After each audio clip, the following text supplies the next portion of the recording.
आइए आगे बढ़ें और आज की हमारी दूसरी कवर स्टोरी। जी बिजनेस की मुहिम ऑपरेशन हफ्ता वसूली का लगातार असर हो रहा है और एक बार फिर ये एक अहम पड़ाव पर आ चुका है। गृह मंत्रालय ने चाइनीज लोन ऐप को लेकर आरबीआई, एमसीए, वित्त मंत्रालय के साथ समीक्षा बैठक की है। बैठक में फिनटेक कंपनियों के रेगुलेशन को और सख्त करने का निर्देश दिया गया है और इसके साथ ही आरबीआई को एनबीएफसीज की हर साल केवाईसी करने का निर्देश भी दिया गया है। सरकार की तरफ से ये निर्देश उस खुलासे के बाद आए हैं जिसमें चाइनीज लोन ऐप का बड़ा खेल पता चला है। दरअसल कुछ चीनी कंपनियों के डॉर्मेंट यानी कि बंद हो चुकी एनबीएफसीज के जरिए लोन देने का कारोबार करने को लेकर खुलासा हुआ है। और आपको याद होगा ये जी बिजनेस ने आपको काफी पहले भी बता दिया था कि मॉडस ऑपरेंडी यही है, जो डॉर्मेंट एनबीएफसीज अकाउंट्स हैं उनके जरिए ये पूरा ऑपरेशन हो रहा है। उन पर कार्रवाई भी हुई, लेकिन अब पता चला है कि अभी कुछ और एनबीएफसीज हैं जो डॉर्मेंट हैं और उनके नाम पर यह धोखाधड़ी चल रही है चाइनीज ऐप्स के जरिए। इस खुलासे के बाद सरकार ने अब सख्त एक्शन प्लान बना लिया है। क्या है ये पूरा मामला, इस जांच के दायरे में कितनी एनबीएफसीज हैं, पूरी डिटेल ले रहे हैं मेरे सहयोगी तरुण शर्मा से। तरुण बताइए, ये डॉर्मेंट एनबीएफसीज का मसला जी बिजनेस ने भी बता दिया था बहुत पहले।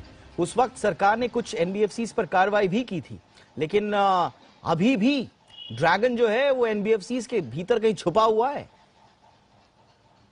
बिल्कुल, देखिए ये जो पूरा मामला है चाइनीज लोन ऐप का, ये जी बिजनेस की एक मुहिम थी हफ्ता वसूली। उसके बाद से ही चाहे सरकार हो चाहे रेगुलेटर्स हो, सब इस मामले में कंसर्न उन्होंने दिखाया और एक्शन लेना स्टार्ट किया। लेकिन जो आज की मिनिस्ट्री ऑफ होम अफेयर्स की जो मीटिंग थी, जिसमें मिनिस्ट्री ऑफ कॉर्पोरेट अफेयर्स के लोग, ऑफिसर्स, मिनिस्ट्री ऑफ फाइनेंस के ऑफिसर्स और इन्वेस्टिगेशन एजेंसीज, आरबीआई के लोग उसमें मौजूद थे।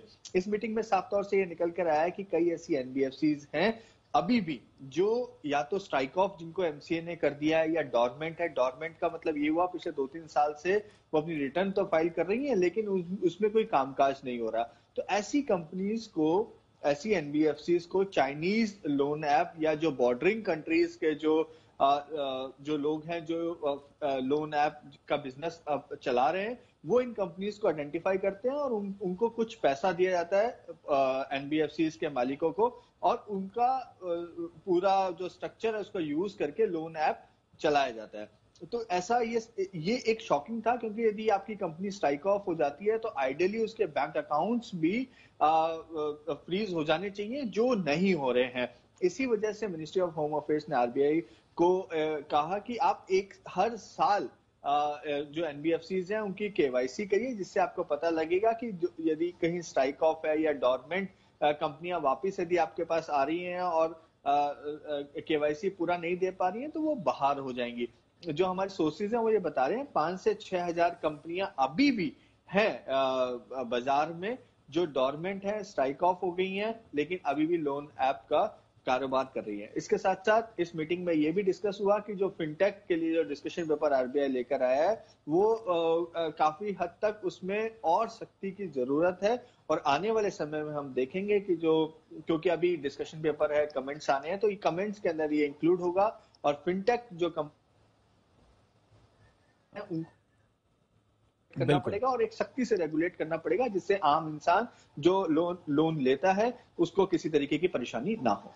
बिल्कुल, ये ब्लैकमेलिंग, क्रिमिनल इंटिमिडेशन, ये इस तरह की इलीगल एक्टिविटीज में ये सारे संलिप्त पाए गए हैं। शक ये है कि चाइनीज जो एप्स हैं वो अभी भी रेगुलेट हो रही हैं डॉर्मेंट पड़े एनबीएफसीज के जरिए। इसीलिए सरकार कह रही है कि भाई अब आप केवाईसी भरते रहिए, बताते रहिए कि आप क्या कर रहे हैं, क्या नहीं कर रहे हैं, कहीं आपका गलत इस्तेमाल तो नहीं हो रहा है। अब उसमें हो सकता है मिली भगत भी हो, लेकिन आप कुछ आंकड़ा पता चल पाया तरुण, कितनी होंगी ऐसी एनबीएफसीज, रडार में कितना बड़ा दायरा है? बिल्कुल 5000 से 6000 ऐसी एनबीएफसीज हैं जो अभी रडार में हैं। साथ ही एक चीज मैं मिस कर गया तो वो अपने दर्शकों को बताना चाहूंगा कि जो भी ministry of home affairs, ministry of finance और एमसीए का, एक मिनिस्ट्री ऑफ कॉर्पोरेट अफेयर्स का ये मानना था कि जो फिनटेक के जो रेगुलेशंस हैं वो स्टेटिक नहीं होने चाहिए, क्योंकि जो लोन ऐप या जो फिनटेक कंपनीज जिस तरीके जो लोन ऐप चला रही हैं वो काफी उनकी मॉडस ऑपरेंडी बार बार बदलती रहती है, उनका कामकाज करने का तरीका बार बार बदलता रहता है। इस वजह से ये जो भी रेगुलेशन बनाए जाए वो एक डायनेमिक तौर पे एक रेगुलेशन बनाए जाए, जिससे यदि कोई नया कारोबार, नए तरीके का कारोबार भी यदि कोई फिनटेक कंपनी करती है तो वो आरबीआई के रेगुलेशन के दायरे में आ सके। एब्सोल्युटली।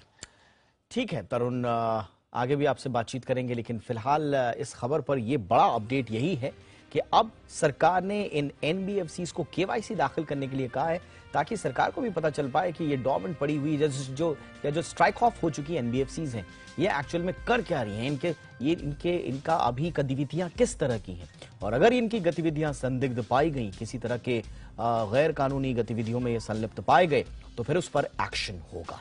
और यही है हफ्ता वसूली जो हमने ऑपरेशन चलाया था, उसका एक बड़ा असर।